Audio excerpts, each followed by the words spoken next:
एक कड़े से कड़ा अभियान चलाना चाहिए। आप कहते हैं वोट बैंक पॉलिटिक्स, मेरे दर्शकों को बताइए एकदम स्पष्ट शब्दों में कि आपकी डेफिनेशन में वोट बैंक पॉलिटिक्स क्या है? देखिए, अगर मैं जैसे गुजरात में मैं बात करता हूं, हम जो भी करेंगे 5.5 करोड़ गुजरातियों के लिए करेंगे। हिंदुस्तान के संविधान निर्माताओं ने कहा था कि कभी भी देश में संप्रदाय के आधार पर रिजर्वेशन मत दो। देश की संविधान सभा जो थी उसमें एक भी आरएसएस वीएचपी वाला नहीं था। गांधीयन लोग थे, स्कॉलर लोग थे और हाईली क्वालिफाइड लोग थे जिन्होंने संविधान बनाया। और संविधान में डिबेट में कहा गया था कि किसी भी हालत में देश में संप्रदाय के आधार पर रिजर्वेशन नहीं होना चाहिए।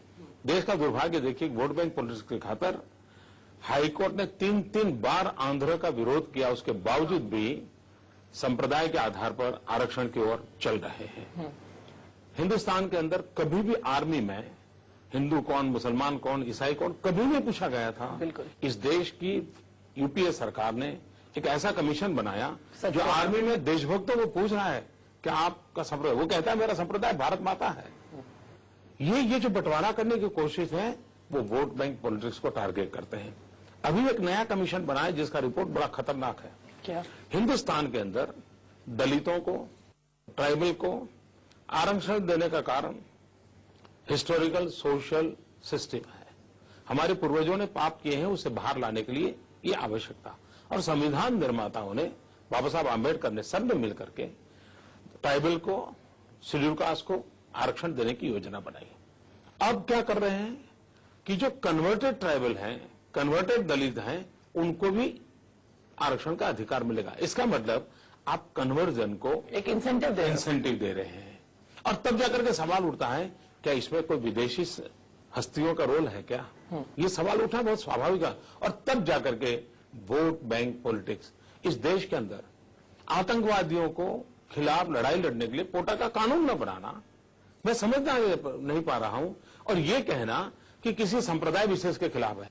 अगर कोई कठोर से कठोर कानून अगर आतंकवाद के खिलाफ बनता है तो नक्सलवाद को भी लागू होना है। बिल्कुल। नक्सलवाद के अंदर कौन सी कम्युनिटी के लोग हैं? नहीं, एक टेररिस्ट का कब से एक तो ये रिलीजन कब से होने लगा? टेररिस्ट तो सारी अच्छा दुनिया के 127 देशों ने आतंकवाद के खिलाफ कठोर से कठोर कानून बनाए हैं। और वे लोग डेमोक्रेटिक कंट्री हैं। मैं आपको एक बिल्कुल बिल्कुल ह्यूमन राइट को मानने वाले लोग हैं। मैं आपका इस पे एक रिएक्शन चाहती हूँ। वॉशिंगटन का एक इंस्टीट्यूट है फॉर टेररिज्म, उन्होंने कहा है कि भारत इराक के बाद इस दुनिया का सबसे ज्यादा टेररिज्म अफेक्टेड देश है। इतना ही नहीं, देश ने पाकिस्तान के साथ जितने युद्ध लड़े हैं, युद्ध में जितने हमारे सेना के जवान मरे हैं, अफसर मरे हैं, उससे ज्यादा हमारे सेना के जवान और अफसर आतंकवादियों के कारण मरे हैं। निर्दोष नागरिकों को मारा जा रहा है। स्टैटिस्टिक्स मुझे लगता नहीं बहुत लोगों को पता होगा कि इराक, जहां पे एक